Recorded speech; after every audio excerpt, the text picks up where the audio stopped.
Hi, and welcome to the Hawkeye Huddle Extra. I'm Brett Ridge. This is Dave Creighton Jr., and we're with you each week on AM 940 in Des Moines from 5 o'clock to 6 o'clock on Tuesday for the Hawkeye Huddle. Or you can join us around the world on the HawkeyeHuddle.com, download our podcast anytime that you want, or join us for live streaming on Tuesdays as well. Hey, let's jump right into it. We're going to talk a little football to start things off. Of course, football season's only 5 weeks away. Media Day coming up for us. Kirk Ferentz is only 13-12 in the last 2 years. Iowa football fans have become accustomed to the New Year's Day bowl game. 13-12 is not all that impressive considering he's been made one of the richest coaches in college football. I guess one of the things that we have to look at is, is this the year that he better get it done, or has he hit the wall simply at Iowa? Well, Brett, I don't think he's hit the wall at all. I think Kirk Ferentz still commands the respect of all the Big Ten coaches and coaches all around the country. And I think what he found was that his team lacked the heart and attitude that it did in 2002. After the Minnesota game, they scrapped everything, they started fresh, and we saw that kind of attitude play out in the bowl game. And that was a huge surprise to him. I think it's important to look back at Kirk Ferentz Media Day last year. He was really confident that that was not going to be a problem. He just never dreamed that heart, soul, and leadership would be a problem. Well, but obviously it was. And I think we both think Drew Tate was part of the problem. There's no question that Drew Tate's attitude and the way he comes across to his players and coaches was detrimental to that team. Got him pulled from the Minnesota game. When they started fresh, they've got themselves a brand new attitude, and I look for a lot of big things. However, if the Hawks don't get it done this year, then I think the fire's turned up on Ferentz. I think you're right. I think you got to get back towards that New Year's Day Bowl. It might be tough this year with as many good teams. Again, the Big Ten's only got so many New Year's Day Bowl opportunities. You might end up in the Champs or the Alamo again, whether you want to or not, even with 9 or 10 wins. And that might be really tough.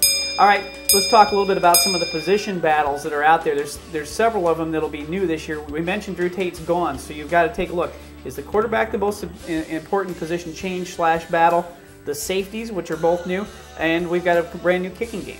Well, in my mind, the quarterback is clearly the most important. In college football, a good quarterback will take you as far as he can, and the ability of Jay Christensen to come in and to lead this team down the field by making big plays with his arm and his legs, continuing drives, having the kind of attitude that people rally around as opposed to the detrimental one that Tate showed.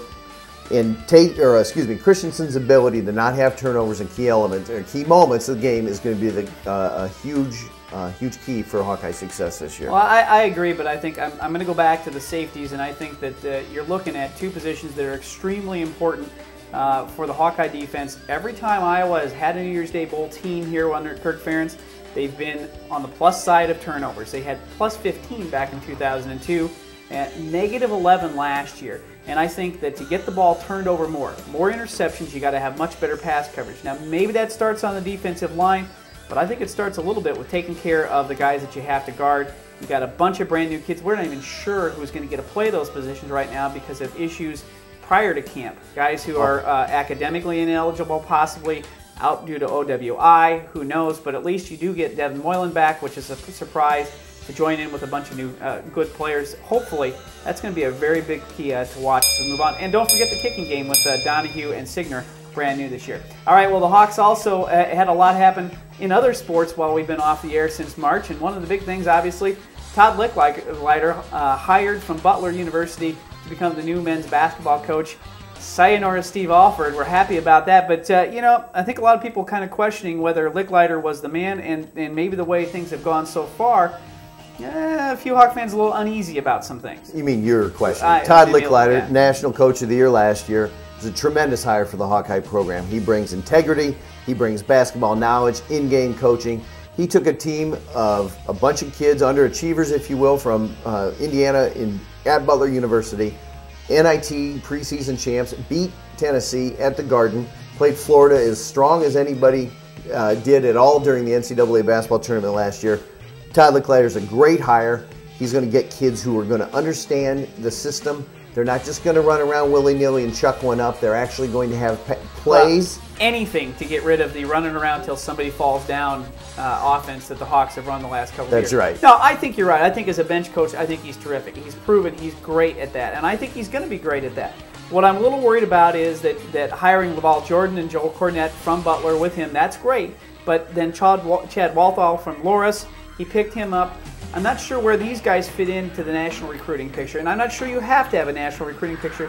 I just think right now we're already seeing that they're not getting a lot of the great players that they're going after, and maybe they need a little more time. But this is the same mistake that Steve Alford seemed to make when he hired Lansing and Jones and those guys. I just didn't think they were connected enough to get the recruits, and I'm worried about his connections to get the recruits. They don't have to be awesome. The difference, I think they'd be okay. The difference I see here, Brett, is that basketball can be made up. If you get 1 or 2 good players, you don't need to go find 15 like you do in football. So if we give Licklider a little bit of time, he didn't hire Sam Alford, his daddy, to be a yes man. He hired established, good basketball coaches who understand his system and understand the character and the guys they want to get. I love this hire. I think he's going to be great for the Hawks. In fact, I'm really looking forward to basketball season. Well, we'll get a chance to talk about it each week during the basketball season on AM 940 in Des Moines from 5 to 6 on Tuesdays. And you can, of course, join us right here on the World Wide Web at thehawkeyehuddle.com. Not only live, but on our podcast as well. Thanks for joining us. We'll talk to you later.